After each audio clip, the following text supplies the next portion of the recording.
So this next area in regards to mindset has to do with game results. Hopefully, if you're going to become hopefully a professional player, you're playing obviously competitive games.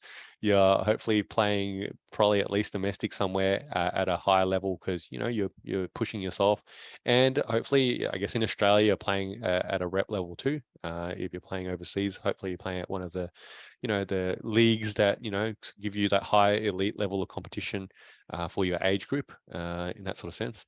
And in that sort of scenarios, then you're obviously going to play games that have results where you win games and you'll lose games. And I think one of the areas here in regards to mindset is what does a professional player, and a good professional player, don't get me wrong, not every single one would be like this, but a good professional player be able to take away from both sets of results. It's easy, obviously, to get wins and pat yourself on the back and go away and have a celebration and have a party and we won and I played great. Okay, but on the other end of the scale, what are other things that you can be more critical in those sort of results when you do win? Okay, what are areas where you could have, maybe done a little bit better?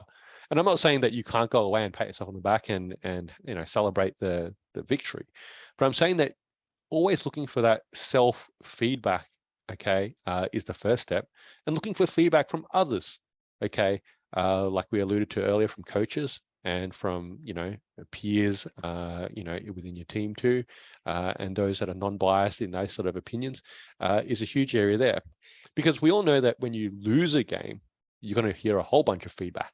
You could have shot it better. You could have played better defense. Yeah, you could have, rebounded the ball more. Okay, and that sort of situation is easy, but are you willing to hear it? And what are you willing to do about it? And this area here is all about mindset.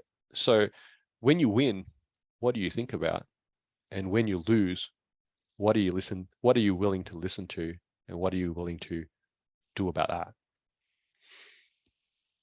I think obviously the obvious thing that I'm going to touch on, even though if I'm touching on it, you've probably got a problem. You can't hyperreact to winning and losing.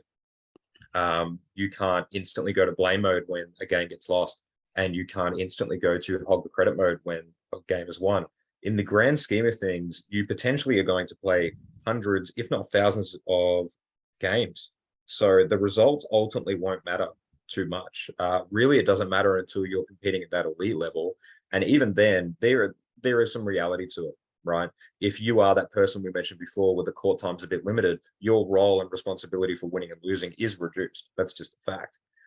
If you do have a high role on that, but let's say, for example, you're the only one putting in a defensive effort and the rest of the team isn't, well, we can't guarantee wins in that, but we can still guarantee a bit of a career path for you because coaches do notice that, right? So if you're familiar with the scouting process for everything, they are constantly looking at teams, plucking players, and then putting them into the higher levels.